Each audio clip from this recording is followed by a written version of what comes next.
नमस्कार. सर्वप्रथम अखंड हिंदुस्थानचा आराध्य दैवत छत्रपती शिवाजी महाराज, विश्वरत्न भारतरत्न परमपूज्य डॉक्टर बाबासाहेब आंबेडकर, क्रांतीसूर्य महात्मा ज्योतिबा फुले, आरक्षणाचे जनक राजर्षी शाहू महाराज, पृथ्वी ही शेषाच्या मस्तकावर तरलेली नसून गोरगरीब श्रमिकांच्या तळहातावर तरलेली आहे, असा क्रांतिकारी विचार मांडणारे साहित्यरत्न लोकशाहीर अण्णाभाऊ साठे, शिक्षणाची गंगा बहुजनांच्या पर्यंत पोहोचवणारे शिक्षणाचे महान भगीरथ पद्मभूषण डॉक्टर कर्मवीर भाऊराव पाटील अर्थात अण्णा, स्वराज्य संस्थापिका राजमाता जिजाऊ, परमश्लोक अहिल्यादेवी होळकर, क्रांतीज्योती सावित्रीबाई फुले, त्यागमूर्ती लक्ष्मीबाई भाऊराव पाटील अर्थात वहिनी, या महामानवांच्या प्रति विनम्र अभिवादन करून आज आपल्या महाविद्यालयामध्ये अंतर्गत गुणवत्ता हमी कक्ष, स्टाफ अकॅडमी आणि इतिहास विभाग यांच्या संयुक्त विद्यमाने संपन्न होत असलेल्या छत्रपती राजर्षी शाहू महाराजांच्या जयंती सोहळ्याच्या निमित्तानं व्यासपीठावर उपस्थित असलेले आपल्या महाविद्यालयाचे सन्माननीय उपप्राचार्य आदरणीय मुल्ला सर, त्याचबरोबर ज्यांच्या संयोजनातून हा कार्यक्रम यशस्वीरित्या संपन्न होत आहे असे आमचे मार्गदर्शक इतिहास विभाग प्रमुख डॉक्टर सोनटक्के सर, वाणिज्य विभाग प्रमुख डॉक्टर पाटील मॅडम, त्याचबरोबर सर्व विभागातील विभाग प्रमुख, सर्व प्राध्यापक वृंद आणि नवयुगातील संघपूर्ण राष्ट्रपुरुष छत्रपती राजर्षी शाहू महाराज या विषयावरचं चिंतन ऐकण्याकरता उपस्थित असणारा आपण सर्व विद्यार्थी मित्र, बंधू आणि भगिनींनो, मित्र, जिथे मनुस्मृतीच्या बेड्यांनी पायातल्या सगळ्या घट्ट केल्या होत्या, जेथे शिक्षण केवळ उच्चवर्णीयांची मक्तेदारी होती आणि रयत हा शब्द केवळ कर भरण्यापुरता मर्यादित होता, अशा कालावधीत कोल्हापूरच्या गादीवरती एक सूर्य उगवला की ज्यांनी कोल्हापूरच्या गादीवरती सत्ता गाजवली, नवे तर सत्तेची व्याख्याच बदलून टाकली. 26 जून 1874 रोजी आगरच्या गाडगे घराण्यात जन्मास आलेले यशवंतराव अर्थात राजर्षी शाहू महाराज यांचं जीवन चरित्र म्हणजे या महाराष्ट्राच्या मातीला मिळालेला एक मोठा दीपस्तंभ. त्यांचं जीवन चरित्र, त्यांचं राजकर्तव्य म्हणजे इथल्या मराठी माणसाला मिळालेला एक मोठा प्रेरणास्त्रोत. मित्र हो, महापुरुष इतिहास घडवीत असतात. हिंदुस्थानच्या इतिहासातील गौतम बुद्ध असतील, छत्रपती शिवाजी महाराज असतील, सम्राट अशोक असतील, वर्धमान महावीर असतील, किंवा अलीकडच्या कालखंडामध्ये डॉक्टर बाबासाहेब आंबेडकर असतील, राजाराम मोहन राय असतील, महात्मा फुले असतील, राजर्षी शाहू महाराज असतील किंवा महात्मा गांधी असतील, ही मंडळी म्हणजे या समाजाला एक मोठा प्रेरणास्त्रोत आहे. मित्र हो, या मंडळींचं जीवन चरित्र आम्ही जेव्हा अभ्यासतो, या मंडळींचा इतिहास जेव्हा आम्ही चालून पाहतो, तेव्हा इतिहासातील एक गोष्ट आमच्या लक्षात येते ती म्हणजे राजा कालस्य कारणम या सूत्राचा प्रत्यय आम्हाला येतो. कारण ही मंडळी समाजाचं नेतृत्व करत असतात, समाजाला योग्य दिशा देण्याचं काम करत असतात, नवे काळाला वळण देण्याचं सामर्थ्य हे महापुरुषांच्यात असतं. याच्याही पेक्षा मी पुढे जाऊन म्हणेन की काळाचं अपत्य म्हणून या महापुरुषांच्याकडे पाहिलं तरी काही वावगं ठरू नये. आज राजर्षी छत्रपती शाहू महाराजांच्या अनुषंगाने बोलत असताना नळशे शिंदे एका ठिकाणी वर्णन असं करतात की छत्रपती राजर्षी शाहू महाराजांच्या मनाचा उत्क्रमणशील विकास झाला. उत्क्रमणशील म्हणजे काय, तर ज्या पद्धतीनं इतिहासाची घडण होते, जडणघडण होत असताना ती द्वंद्वात्मक पद्धतीनं होते, उत्क्रांतीच्या मार्गाने जसा तिचा विकास होत जातो, अगदी तीच पद्धत या ऐतिहासिक महापुरुषांना लागू पडते. आणि म्हणून कारण जशी इतिहासाची जडणघडण होते तशी ऐतिहासिक महापुरुषांची जडणघडण होत असते. आणि म्हणून ज्यावेळेला एखाद्या महापुरुषाचं जीवन चरित्र जेव्हा आपल्याला समजून घ्यायचं आहे, त्यावेळेला ते चरित्र एका विशिष्ट कालखंडामध्ये अधोरेखित करणं याभिप्रेत नसतं, तर त्यांच्या संपूर्ण आयुष्याचा कालखंड आम्हाला पाहावा लागतो. आणि याच अनुषंगानं छत्रपती राजर्षी शाहू महाराजांचं जीवन चरित्र समजून घेत असताना ज्या राजर्षी शाहू महाराजांनी समाजामध्ये सामाजिक असेल, आर्थिक असेल, शैक्षणिक असेल, राजकीय असेल किंवा धार्मिक असेल, या प्रत्येक गोष्टीमध्ये आपलं राजकर्तव्य बजावून समाजामध्ये एक मोठा आदर्श निर्माण करून देण्याचं महत्वपूर्ण कार्य केलेलं होतं. मित्रांनो, आपल्याला बहुतांशी महाराजांचं सामाजिक कार्य, राजकीय कार्य आणि इतर बऱ्याचशा गोष्टी आपल्या सर्वांना परिचित असतील, परंतु आज ज्या विचारांची गरज समाजामध्ये आहे, आज विचार कुठेतरी समाजामध्ये कुठेतरी फोपावत चाललेला आहे आणि तो सगळ्यात महत्वाचा विचार आहे तो म्हणजे धर्माचा. छत्रपती राजर्षी शाहू महाराजांचा धर्माकडे पाहण्याचा दृष्टिकोन नेमका कसा होता तो आम्हाला पाहणं हे अत्यंत महत्वाचं आहे. मित्र, राजर्षी शाहू महाराजांचं जीवनचरित्र पाहत असताना, त्यांच्या धर्माचा विचार करत असताना, त्यांचे धर्माचा विचार म्हणजे काय 22 तत्वांची यादी नाही किंवा एखाद्या क्षणी पुकारलेला राजर्षी शाहू महाराजांनी जाहीरनामा नाही किंवा एखाद्या धर्मसंस्थापकानं सांगितलेली एखादी तत्वप्रणाली नाही किंवा एखाद्या संशोधकानं अभ्यासकानं चिंतन करून केलेली पद्धतशीर मांडणी ही नाही. आणि म्हणून राजर्षी शाहू महाराजांचं चरित्र अभ्यासत असताना प्रामुख्यानं त्यांचं हे चरित्र आपल्याला 2 टप्प्यामध्ये अभ्यासावं लागतं. पहिला टप्पा येतो आरंभिक कालखंड आणि दुसरा टप्पा आपल्याला पाहायला मिळतो तो म्हणजे 1899 साली की खऱ्या अर्थानं राजर्षी शाहू महाराजांच्या जीवनाला कलाटणी मिळाली. तो कालखंड म्हणजे वेदोक्त प्रकरणानंतरचा कालखंड. मित्रांनो, सुरुवातीचं जे जीवन जर आपण बघितलं की खरं तर हिंदू धर्माचे असणारे राजर्षी शाहू महाराज आहेत. पाहण्याचा दृष्टिकोन त्यांचा कसा आहे, जसा आपला सर्वसामान्य व्यक्तीचा जसा धर्माकडे पाहण्याचा दृष्टिकोन आहे, जसा आपण आपल्या जीवनामध्ये व्यक्तिगत सगळ्या गोष्टी आपण जसा फॉलो करत असतो त्या स्वीकारत असतो, तशाच पद्धतीने राजर्षी शाहू महाराजांनी सुरुवातीच्या कालखंडामध्ये धर्माकडे या दृष्टिकोनातून पाहिलेलं आपल्याला दिसून येतं. आता धर्म म्हणजे काय की जिथं देवाचं अस्तित्व आहे, ईश्वराचं अस्तित्व आहे, की जिथं अनेक प्रकारच्या रूढी प्रथा परंपरा पाळल्या जात आहेत, अनेक कर्मकांड केली जात आहेत आणि या सगळ्या गोष्टी जर त्यांचा इतिहास जर आपण पाहिला तर राजर्षी शाहू महाराजांचं लग्न हे धार्मिक पद्धतीनं झालं जसे आपली लग्न होतात नाही का, धार्मिक पद्धतीनं झालेलं आहे. वडिलांचं अवघ्या वयाच्या 2 वर्ष त्यांच्या वडिलांचं निधन झालं. वडिलांचं निधन झाल्यानंतर पुण्यामध्ये त्यांनी अनेक लोक त्या ठिकाणी जीव घातलेली होती, ज्याला आपण पितर जीव घातला असं म्हणतो. आणि अशा पद्धतीनं अनेक गोष्टींमध्ये त्या ठिकाणी ते या सगळ्या गोष्टी फॉलो करत होते. विशेषतः त्यांचं ज्यावेळेला लग्न पार पडलेलं होतं, लग्नामध्ये मंगलाष्टका म्हणल्या जातात आणि या मंगलाष्टका त्यावेळेचे एक सुप्रसिद्ध नट होते, त्यावेळेचे एक सुप्रसिद्ध अभिनेते होते, त्यांचं नाव आहे चिंतपंत गुरव, की ज्यांनी राजर्षी शाहू महाराजांच्या लग्नामध्ये मंगलाष्टका म्हणल्याचा पुरावा आपल्याला पाहायला मिळतो. म्हणजे एकंदरीत जसा आपण जीवन जगतो, जसा धर्माकडे पाहण्याचा दृष्टिकोन आपला असतो, अगदी तशाच पद्धतीचा दृष्टिकोन सुरुवातीच्या कालखंडामध्ये राजर्षी शाहू महाराजांचा होता. याचा अर्थ आयुष्यभर ते आस्तिक होते, ईश्वराचं अस्तित्व मान्य करत होते. परंतु 1899चा कालखंड जर आम्ही अभ्यासला की आयुष्याला एक वेगळं वळण देणारी घटना त्यांच्या आयुष्यामध्ये घडली आणि ती म्हणजे वेदोक्त प्रकरण. अनेकांना माहित असेल की वेदोक्त प्रकरण नेमकं काय आहे. छत्रपती राजर्षी शाहू महाराज धर्मातील असणारे प्रत्येक कुलाचार त्या ठिकाणी पाळत होते. आता बहुतांश आमच्या मंडळींना सगळ्यांना हा प्रसंग माहित आहे, यदा कदाचित तुम्हालाही माहित असेल, पण तरी अगदी ओझरते त्याच्यावरती मी दृष्टिक्षेप टाकतो की कार्तिक महिन्यामध्ये पंचगंगा नदीमध्ये राजर्षी शाहू महाराज स्नान करायला जात होते. स्नान करत असताना महाराजांच्या सोबत एक भटजी असायचा, त्यासोबत काही सोबतीला मंडळी असायची. एक दिवस असं झालं की कार्तिक महिन्यामध्ये स्नान करत असताना त्यांचा जो पुरोहित होता त्याचं नाव होतं नारायण भटजी. महाराजांच्या सोबत त्यांचे मेव्हणे होते. त्याचबरोबर राजाराम शास्त्री भागवत नावाचे एक विद्वान त्या ठिकाणी ते पंडित त्याच्या सोबत होते. महाराज पंचगंगा नदीमध्ये आले, स्नान करायला सुरुवात झाली. तर स्नान करत असताना जो नारायण भटजी होता त्यावेळेला तो जो मंत्र म्हणत होता तो मंत्र वेदोक्त मंत्र म्हणता पुराणोक्त मंत्र म्हणत होता. आता ज्या गोष्टीचं ज्ञान जर एखाद्या गोष्टीचं आपल्याला असेल तर त्याविषयी जाणीव आपल्याला होणार आहे. आजपर्यंत म्हणजे जो 1899 पर्यंत महाराजांच्या आयुष्यामध्ये जे मंत्र म्हणले जात होते ते पुराणोक्तच मंत्र म्हणले जात होते. पण राजाराम शास्त्री भागवतांच्या ज्या वेळेला हे लक्षात आलं, राजांना बोलवून दाखवलं की महाराज हा जो नारायण भटजी तुमच्या बाबतीमध्ये जे मंत्र म्हणतोय हे वेदोक्त मंत्र म्हणत नाही, हा पुराणोक्त मंत्र म्हणतोय. आणि मग अशा वेळेला महाराजांना राग आला. महाराजांच्या पुढे मोठा प्रसंग उभा राहिला. अरे बाबा, मी क्षत्रिय असताना सुद्धा मला वेदोक्तचा अधिकार असताना तुम्ही शूद्रांचे मंत्र का म्हणता, मला तो अधिकार नाही का?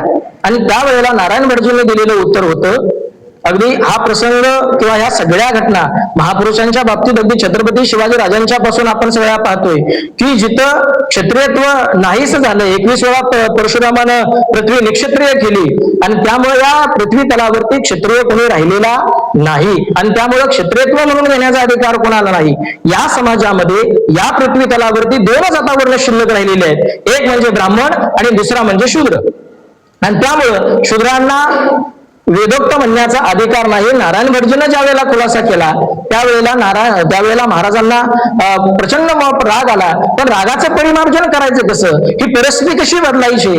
ठीक आहे, नारायण भटजीला त्याने काढून टाकलं, पण परिस्थिती कशी बदलायची त्यांच्या पुढे मोठा प्रश्न उभा राहिला. आणि मग महाराजांनी त्या अवस्थेला, या सगळ्या प्रस्थापित व्यवस्थेच्या विरोधामध्ये जाऊन अनेक गोष्टी ज्या पुरोगामित्वा पद्धतीने त्या ठिकाणी करण्याचा प्रयत्न केलेला होता. आणि त्यावेळेला महाराजांनी काय केलं की समाजामध्ये ज्या शूद्र समाज म्हणून ज्या समाजाला आज वाळीत टाकण्यात येतंय, ज्या समाजाला वेदोक्तचा अधिकार नाही, अशा लोकांना सुद्धा समाजामध्ये स्थान मिळालं पाहिजे. आणि म्हणून त्या कालावधीमध्ये महाराजांनी शंकराचार्य पदावरती एका जो पुरोगामी विचारांचा आहे, जो विद्याभ्यासी आहे, अशा डॉक्टर कुर्तकोटे नावाच्या एका विद्यासंघ असणाऱ्या व्यक्तीची निवड शंकराचार्य पदावरती केलेली होती.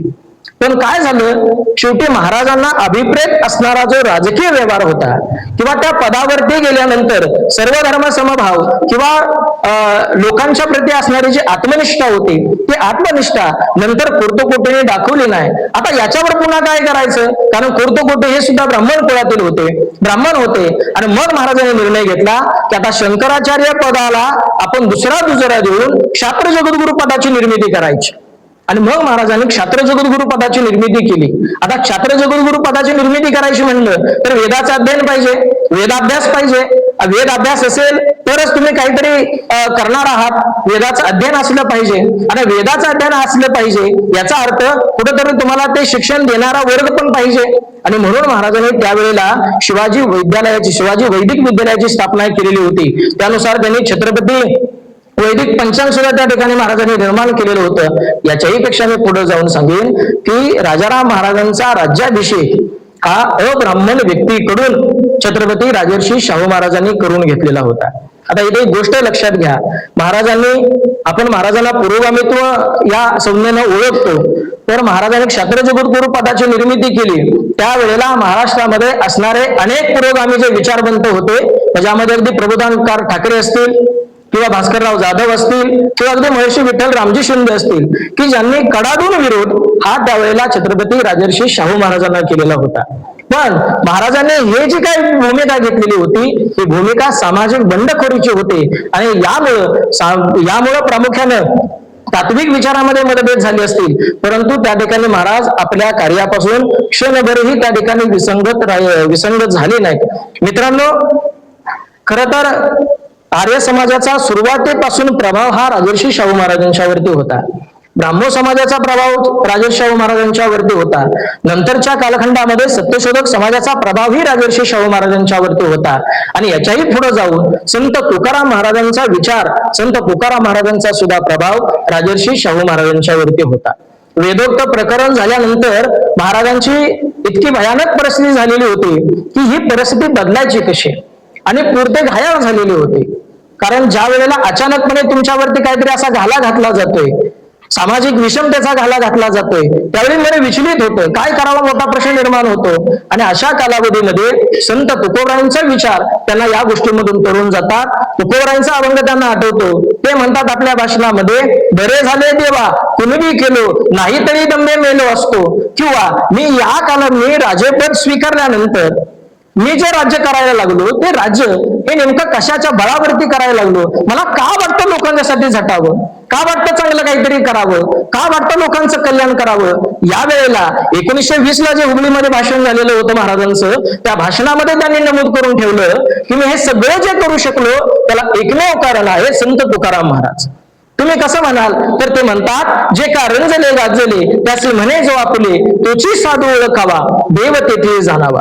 मित्रांनो, एक वाक्य आहे, तुकाराम महाराजांचा एक अभंग आहे, पण एक अभंग राजर्षी शाहू महाराजांच्या जीवनाला एक नवी दिशा देऊन गेला.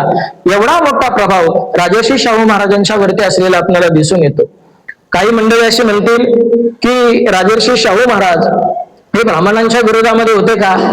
किंवा डॉक्टर बाबासाहेब आंबेडकर हे ब्राह्मणांच्या विरोधामध्ये होते का? महात्मा फुले हे ब्राह्मणांच्या विरोधामध्ये होते का? पण यांनी स्पष्टीकरण देऊन सांगितलं महाराजांनी की आम्ही ब्राह्मणांच्या विरोधामध्ये नाही, पण आम्ही ब्राह्मणी व्यवस्थेच्या विरोधामध्ये आहोत, की जी ब्राह्मणी व्यवस्था इथल्या समाजाला माणूस म्हणून जगण्याचा अधिकार देत नाही. माणसाला माणूस म्हणून जगता आलं पाहिजे, तो अधिकार देण्याचं काम आम्ही आमच्या या राजकर्तव्याच्या माध्यमातून करण्याचा प्रयत्न करत आहोत. आणि म्हणून अनेक कामं, समाजोपयोगी कामं त्यांनी त्यांच्या कालखंडामध्ये मित्रांनो केलेली आहेत. खरं तर डॉक्टर बाबासाहेब आंबेडकर आणि राजर्षी शाहू महाराज या महाराष्ट्रातील असणारी ही जोडी एकत्र आली म्हणजे महाराष्ट्रामध्ये त्यावेळेला घडून आलेली एक मोठी क्रांती होती. या दोघांची मैत्री इतकी होती, इतकी घट्ट होती की स्वतः राजर्षी शाहू महाराज ज्या ठिकाणी डॉक्टर बाबासाहेब आंबेडकर परळमध्ये राहत होते त्या चाळीमध्ये मोटार गाडीनं जाऊन डॉक्टर बाबासाहेब आंबेडकरांना राजर्षी शाहू महाराज भेटत होते. लक्षात घ्या. आता काही वेळेला ज्या वेळेला डॉक्टर बाबासाहेब आंबेडकर आणि राजर्षी शाहू महाराजांचा विचार येतो त्यावेळेला एक वाद समाजामध्ये निर्माण होतो की राजर्षी शाहू महाराज आणि डॉक्टर बाबासाहेब आंबेडकर की जे इंग्रजांशी एकनिष्ठ राहिले, इंग्रजांना त्यांनी कधी विरोध करण्याचा प्रयत्न केला नाही, असं काही समाजामध्ये चुकीच्या समजुती बसरवल्या जातात. पण एक लक्षात घ्या बाळांनो, आपण नवनियुक्त अभ्यासक आहोत. ज्या वेळेला जीवनचरित्रांचा अभ्यास करू त्याच्या पाठीमागची पाळंमुळं आपल्याला शोधता आली पाहिजे. मुळातच डॉक्टर बाबासाहेब आंबेडकर किंवा राजर्षी शाहू महाराज की ज्यांनी इंग्रजांना विरोध केला नाही. लक्षात घ्या, सुरुवातीच्या कालखंडामध्ये प्रचंड प्रमाणामध्ये राजर्षी शाहू महाराजांना त्रास देण्याचा प्रयत्न इंग्रजांनी केलेला आहे. हो, राजसत्ता उलटवून टाकण्याचा सुद्धा सुरुवातीला प्रयत्न इंग्रजांनी केलेला होता. परंतु मी माझ्या कर्तव्यापासून तसूभर सुद्धा हलणार नाही ही धास्ती इंग्रजांना त्या ठिकाणी होती. आणि म्हणून छत्रपती राजर्षी शाहू महाराजांची इतकी धास्ती होती की नंतरच्या कालखंडामध्ये इंग्रज हे प्रामुख्यानं राजर्षी शाहू महाराजांच्या नादी लागलेले आपल्याला दिसून येत नाहीत. पण इंग्रजांच्या मदतीने मात्र कोल्हापूर संस्थानाचा फायदा मात्र इथं राजर्षी शाहू महाराजांनी आपल्याला घेतलेला दिसून येतो. दुसरा महत्वाचा भाग आहे की डॉक्टर बाबासाहेब आंबेडकर हे इंग्रजांशी एकनिष्ठ होते का? इंग्रजांशी एकनिष्ठ होते. याच्यापेक्षा डॉक्टर बाबासाहेब आंबेडकरांचा जो काही अभ्यास होता त्यांनी इंग्रजांच्या विरोधामध्ये जे काही विचार समाजामध्ये पेरलेले होते त्याची धास्ती इंग्रजांना एवढी होती की इंग्रज सुद्धा डॉक्टर बाबासाहेब आंबेडकरांच्या अगेन्स्ट जात नव्हते. तुम्ही म्हणाल ते कसं काय? तर डॉक्टर बाबासाहेब आंबेडकर अमेरिकेमध्ये असताना त्यांनी साम्राज्यशाही ब्रिटिश भारत आणि प्रांतिक अर्थव्यवस्थेची उत्क्रांती, पुन्हा एकदा बघा, साम्राज्यशाही ब्रिटिश भारत आणि प्रांतिक अर्थव्यवस्थेची उत्क्रांती नावाचा एक प्रबंध अमेरिकेमध्ये असताना लिहिलेला होता की ब्रिटिश भारतीय लोकांची कशा पद्धतीनं आर्थिक पिळवणूक करतात या सगळ्या गोष्टी त्यांनी या प्रबंधामध्ये मेन्शन केलेल्या होत्या. आणि त्यामुळं प्रामुख्यानं इंग्रजांशी एकनिष्ठ होते. याच्यापेक्षा इंग्रजच मुळात डॉक्टर बाबासाहेब आंबेडकर असतील किंवा राजर्षी शाहू महाराज असतील यांची धास्ती इंग्रजांना होते. त्यामुळं शेवटपर्यंत ही मंडळी, इंग्रज मंडळी काय या दोघांच्या नादी लागलेली आपल्याला दिसून येत नाहीत. उलट तुम्ही म्हणाल ना तशा पद्धतीची भूमिका इथं आपल्याला असलेली दिसून येते. खर तर हा शाहू महाराजांच्यावरती मगाच सांगितल्याप्रमाणे अनेक मंडळींचा प्रभाव होता. पण पुरोगामी आणि छत्रपती शाहू महाराजांचा धर्म विचार आपण जर समजून घेतला तर आपण असं म्हणतो की पुरोगामी चळवळीचे खंदे कार्यकर्ते का खंदे पुरस्कर्ते म्हणून राजर्षी शाहू महाराजांच्याकडे आपण पाहतो. पण एक गोष्ट लक्षात घ्या, इकडं धर्म एकी बाजूला आहे, दुसरीकडे पुरोगामित्व एका बाजूला आहे. पण महाराजांनी आपलं आयुष्य जीवन जगत असताना पुरोगामीपणा आणि त्याचबरोबर धर्म या दोघांची सांगड घालून समाजामध्ये समतोल साधण्याचा प्रयत्न त्यांच्या आयुष्यभरामध्ये केलेला आपल्याला दिसून येतो. मित्रांनो, राजर्षी शाहू महाराजांना आपण राजर्षी म्हणतो याचं मुळातच एक कारण आहे की राजा आणि ऋषी यांचा ज्यांनी समन्वय साधला त्यांना आपण राजर्षी शाहू महाराज असं म्हणतो. धर्मविचाराच्या अनुषंगाने बोलत असताना बऱ्याच गोष्टी आहेत, वेळेची मर्यादा आहे. परंतु राजर्षी शाहू महाराजांचा सामाजिक विचार जर आपण पाहिला तर सगळ्यात महत्वाचं काम काय केलं असेल तर इथल्या असणाऱ्या समाज व्यवस्थेमध्ये जी जाती व्यवस्था आहे, अस्पृश्यता आहे, ही समाजामध्ये माणसाला माणूस म्हणून जगण्याचा अधिकार नाही, तो माणसाला माणूस म्हणून जगण्याचा अधिकार राजर्षी शाहू महाराजांनी त्यांच्या कालखंडामध्ये दिलेला आपल्याला दिसून येतो. मित्रांनो, महारवतन छत्रपती राजर्षी शाहू महाराजांनी खालसा केलेलं होतं. अस्पृश्यांसाठी शाळा त्या ठिकाणी सुरू केलेल्या होत्या. नोकरीमध्ये 50% आरक्षणाचं तत्व त्या ठिकाणी महाराजांनी आपल्याला लावलेलं दिसून येतं. खरं तर ज्या वेळेला 50% आरक्षण ही तरतूद ज्या वेळेला त्यांनी संस्थानामध्ये लागू केली त्यावेळेला काही मंडळींनी त्यांना प्रश्न विचारला की महाराज, समाजामध्ये काही एवढीच मंडळी आहेत का की ज्यांच्यासाठी तुम्ही 50% आरक्षण त्या ठिकाणी जाहीर करता आणि बाकीच्या मंडळींना मात्र पदावरून काढून टाकता? अनेक मंडळींना त्यांनी की जे वर्चस्ववादी होते, जे राजर्षी शाहू महाराजांच्या अखत्यारीत नव्हते, राजर्षी शाहू महाराजांचे विचार आत्मसात करत नव्हते, अशा मंडळींना सुद्धा छत्रपती राजर्षी शाहू महाराजांनी संस्थानामधून काढून टाकलेलं होतं. मग एकीकडे ही परिस्थिती आहे आणि एकीकडे मात्र दुसरीकडे तुम्ही 50% लोकांना आरक्षण देण्याचा प्रयत्न करतात, बहुजनांना दीनदलितांना 50% आरक्षण देण्याचा प्रयत्न करतात. त्याचं नेमकं कारण काय? आणि त्यावेळी राजर्षी शाहू महाराजांनी त्या व्यक्तीला घोड्याच्या पागेमध्ये नेलं आणि घोड्याच्या पागेमध्ये नेल्यानंतर सगळ्या घोड्यांच्या पुढं खाद्य ठेवलं. सगळे घोडे दन खायला लागले खाऊ. आणि त्यानंतर त्या पागेमध्ये एक लंगडा घोडा होता, एक अशक्त घोडा होता आणि तो घोडा मात्र अतिशय निवांतपणे आपलं खाद्य खात होता. राजर्षी शाहू महाराजांनी त्या घोड्याकडे नजर करून हात करून सांगितलं, त्या घोड्याकडे पाहिलं, काय त्या घोड्याची परिस्थिती आहे?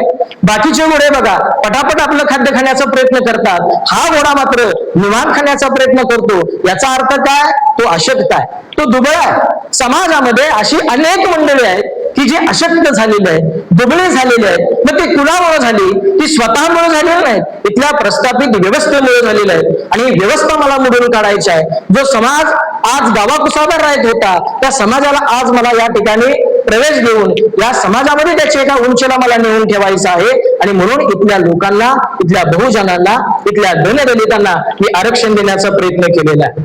मित्रांनो, कुलकर्णी सारखं नावाचं पद जे वतन होतं, ते वतन किंवा ते पद खालसा करून महाराजांनी त्या कालखंडामध्ये तलाठी पदाची निर्मिती केलेली आपल्याला दिसून येते. खरं तर 24 जुलै 1917 साली समाजाची जर प्रगती व्हायची असेल तर याचा मूळ धागा काय आहे? जो महात्मा फुलेंनी ओळखला त्याचा मूळ धागा काय असेल, मूळ पाया काय असेल तर ते म्हणजे शिक्षण आहे. शिक्षणाशिवाय तरणोपाय नाही. समाजाची प्रगती फक्त शिक्षणावरतीच अवलंबून असणार आहे. आणि म्हणून तर महात्मा फुले म्हणतात की विद्येविना मती गेली, मतीविना नीती गेली, नीतीविना गती गेली, गतीविना वित्त गेली आणि वित्तविना शूद्र खचले, इतके अनर्थ एका अविद्येने केले. हे इतकं सामर्थ्य या विद्येमध्ये आहे. आणि म्हणून छत्रपती राजर्षी शाहू महाराजांनी त्यांच्या कालखंडामध्ये मोफत शिक्षणाचा अधिकार पारित केला.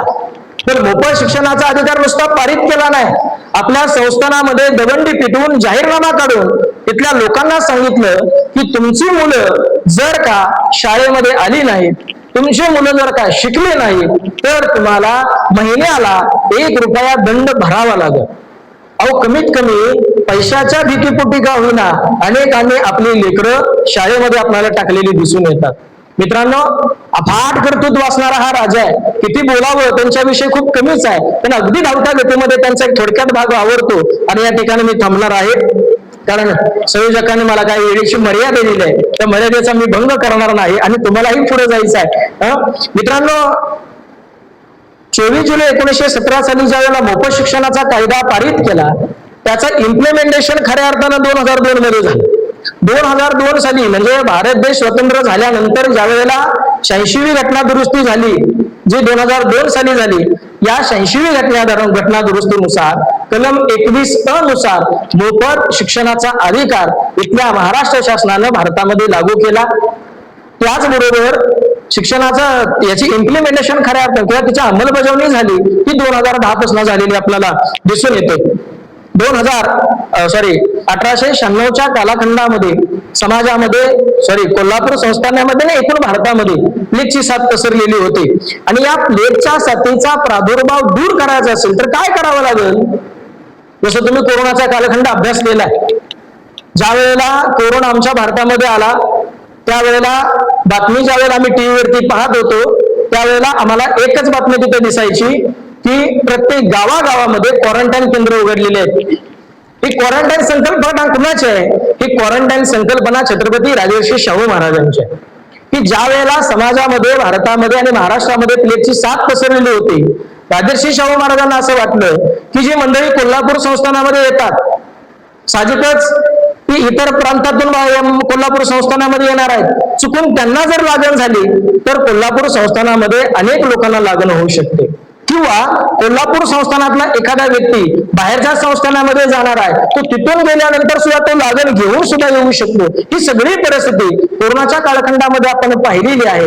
याच्यावरती उपाय काय? याच्यावरती उपाय म्हणून महाराजांनी त्या कालखंडामध्ये क्वारंटाईन केंद्र उभारलेली होती. अगदी आळती असेल, किनी असेल किंवा पेठ असेल, या भागामध्ये त्यांनी ही सगळी क्वारंटाईन केंद्र उभारलेली होती. आता क्वारंटाईन केंद्र उभारली, पण नंतर जसं आज समजा आपला एखादा पै पाहुणा किंवा एखादा आपला भाऊ जर मुंबईला असेल कोरोनाच्या काळात आणि तो जर आला तर क्वारंटाईन केंद्र जिल्हा परिषद शाळेमध्ये असायचं. तिथून वैद्यकीय तपासणी करून तुम्हाला मग गावामध्ये प्रवेश दिला जायचा. पण काही मंडळी अशी असायची की वैद्यकीय तपासणी न करता, क्वारंटाईन न होता बिनधास्तपणे आपल्या घरामध्ये घुसायची. आणि याला फूस कोणाची असायची? साहजिकच घरातल्यांची असायची. घरातली मंडळी कुठेतरी रानावनातून पळवून आपल्या घरामध्ये त्या व्यक्तीला आणायची. ही ज्या वेळेला अशीच परिस्थिती कोल्हापूरमध्ये घडली, क्वारंटाईन केंद्र उपलब्ध करून सुद्धा लोकांना, महाराजांच्या लक्षात आलं की अनेक लोक वैद्यकीय तपासणी करत नाहीत, क्वारंटाईन होत नाहीत. आणि त्यावेळेला महाराजांनी एक जाहीरनामा असा काढला, अशी जी लोक आहेत जी जाहीरनाम्याचा विचार करत नाहीत, जो राजांचा आदेश डावलतात, अशा लोकांची माहिती संस्थानिकांना जो कोणी देईल, संस्थानाला जो कोणी देईल, त्याला संस्थानाच्या वतीनं 5 ते 15 रुपये बक्षीस जाहीर केलं जाईल. आता मला सांगा, असं जर बक्षीस कोणी त्या कालखंडामध्ये जाहीर केलं असतं, सगळी मंडळी कामधंदा सोडून त्याच मोहिमेवर असते का नाही? साहजिकच आहे. आणि त्याचा परिणाम इथं छत्रपती राजर्षी शाहू महाराजांच्या कालखंडामध्ये आपल्याला झालेला दिसून येतो.